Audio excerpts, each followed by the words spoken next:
Saudara, laga antara Timnas Indonesia melawan Timnas Argentina akan berlangsung malam ini di Stadion Gelora Bung Karno, Jakarta. Market value skuad Timnas Indonesia dan Timnas Argentina jadi hal yang kerap dijadikan perbandingan jelang pertandingan keduanya. Kalau kita lihat dari transfer market, Timnas Indonesia ada di peringkat 149 FIFA. Nilai pasarnya 151,65 miliar rupiah.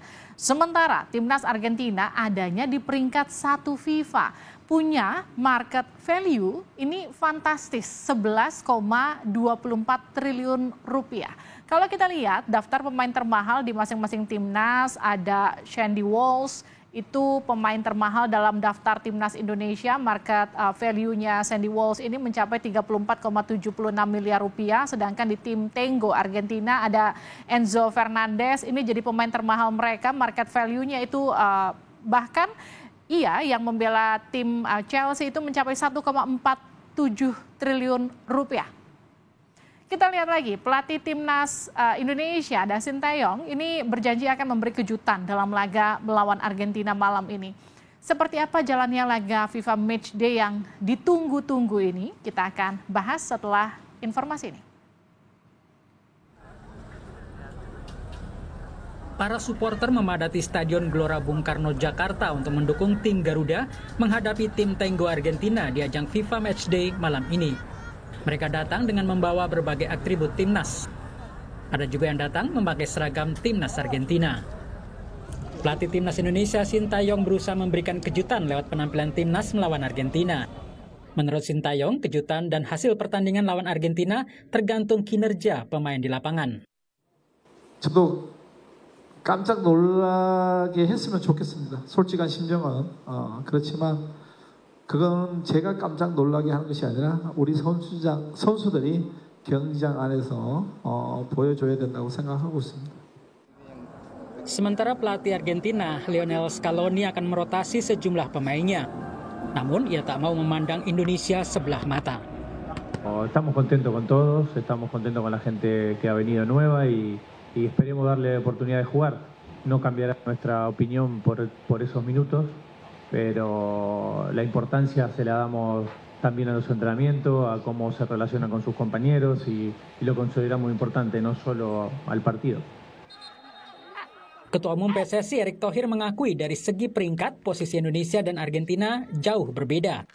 Indonesia ada di peringkat 149 dunia, sedangkan Argentina saat ini adalah tim nomor 1 dunia. Menurut Erick, hasil imbang lawan Argentina sudah merupakan sebuah mukjizat. Ya kalau saya ngelihat sebuah mukjizat, kalau sudah dapat draw aja mukjizat itu.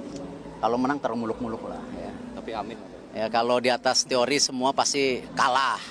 Ya, kemarin media Inggris bilang 4-0 katanya.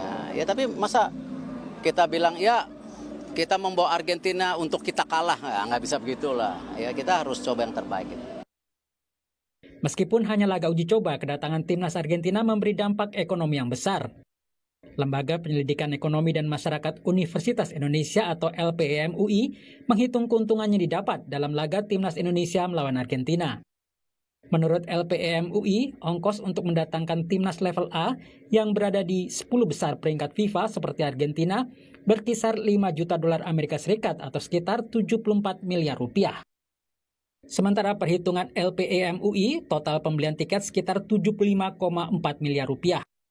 Perputaran uang dari tiket sudah melebihi biaya PSSI mendatangkan timnas Argentina. Pemerintah juga kecipratan pendapatan dari pajak senilai 28 miliar rupiah. Dari perputaran uang itu akan menciptakan produk domestik bruto sebesar 495 miliar rupiah, mulai dari sektor jasa hiburan dan hotel, penyediaan makanan dan minuman, hingga perdagangan. Apakah timnas Indonesia bisa memberi kejutan dalam laga melawan Argentina? Semuanya akan terjawab dalam laga malam ini di Gelora Bung Karno, Jakarta. Tim Liputan Kompas TV. Saudara, pelatih Timnas Indonesia Sintayong siap memberi kejutan dalam laga melawan Argentina malam ini. Apakah laga ini akan berjalan seru? Apakah pemain Timnas Garuda bisa mengimbangi para pemain Argentina? Kita akan bahas bersama pengamat sepak bola Anton Sanjoyo. Bung Joy, selamat malam. Selamat malam. Bung Joy, apa yang bisa Anda lihat kalau dari sisi ranking 149 versus ranking 1? Itu gimana kita ngitungnya nanti laga ini? Ya, sebetulnya Indonesia kan memang sangat underdog ya, apalagi yang dihadapi adalah juara dunia, peringkat 1 dunia.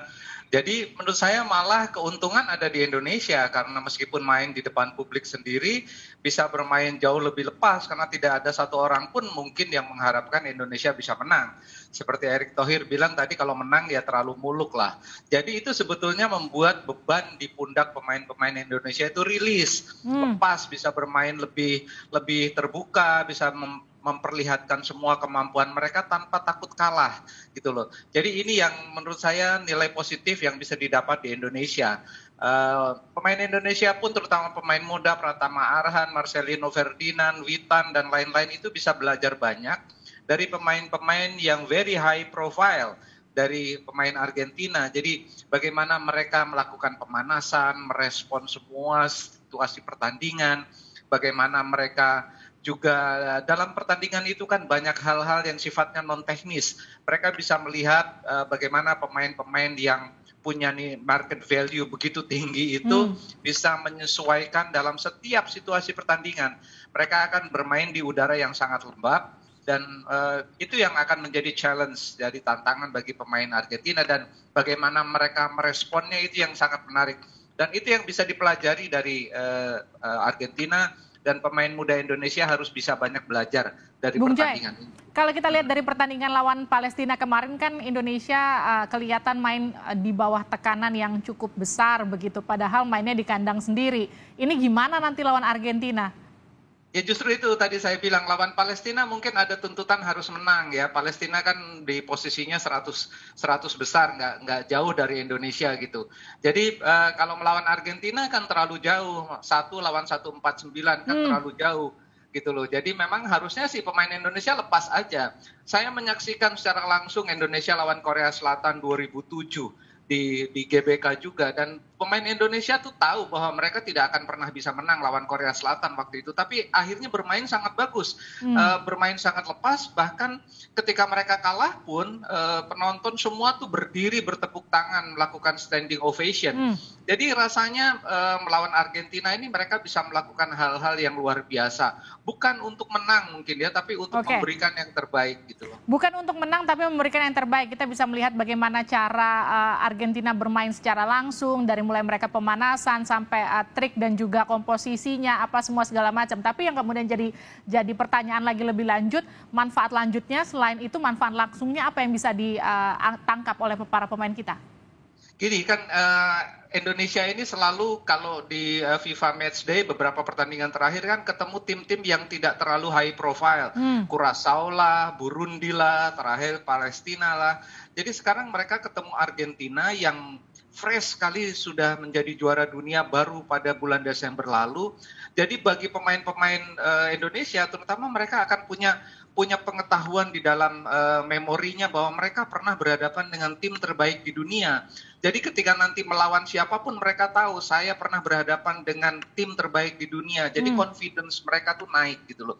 Itu yang paling dibutuhkan karena saya rasa dalam setiap pertandingan Indonesia mau sejago apapun, kalau confidence-nya drop, katakanlah melawan Argentina mereka bisa menaikkan, lalu nanti ketemu Vietnam, ketemu Thailand, musuh-musuh besar kita sudah bisa, dagunya kita bisa naik dan mengatakan saya pernah ketemu Argentina. Gitu itulah Bung Joy yang jadi pertanyaan. Ini Messi-nya udah nggak datang.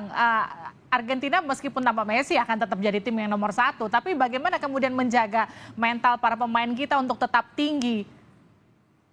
Saya rasa mereka tahu yang datang kan ada 10 pemain yang tampil di Qatar 2022. Ada Dibu Martinez, ada Paredes, di depan juga ada Alejandro Garnacho. Jadi saya rasa ada 10 pemain di Qatar 2022, mereka tetap high profile team. Jadi pemain Indonesia tahu dan mereka pasti sudah menyiapkan diri. Tanpa Messi mungkin memang ada sedikit penurunan dalam kekuatan tim Argentina. Tapi mereka tetap Argentina, juara dunia, peringkat 1 dunia gitu loh. Jadi saya rasa mereka tetap harusnya tampil percaya diri, Indonesia bisa berbuat sesuatu, bisa mencetak gol, saya rasa itu juga mukjizat ya. Dan saya rasa bisalah. Dibu Martinez kan jagonya hanya di Piala Dunia aja, ketika tampil di EPL juga nggak terlalu bagus gitu. Bola itu bundar, apapun bisa terjadi di lapangan ya Bung Joy? bisa terjadi. Yes, bola itu bundar, apapun bisa terjadi di lapangan. Tapi yang kemudian jadi pertanyaan saya ke Bung Joy gini, kalau media Inggris memprediksinya 4-0, seorang Anton Sanjoyo memprediksi laga malam ini berapa?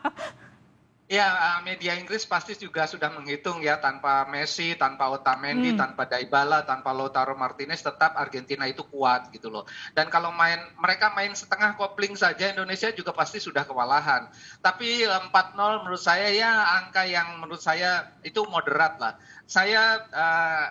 Argentina bisa mencetak 3 gol. Saya harap sih Indonesia bisa mencetak paling enggak 1 gol lah, mencuri-curi 1 gol. Harusnya sih bisa ya. Apalagi kalau dukungan di GBK itu begitu menggebu. Saya tuh yakin bisa lah. Ada 1 gol lah. Entah itu gol yang gol tangan Tuhan atau dari kurnia Tuhan atau dari manapun. Tapi menurut saya tetap bisa asal diusahakan dengan. Kemarin kan lawan Palestina.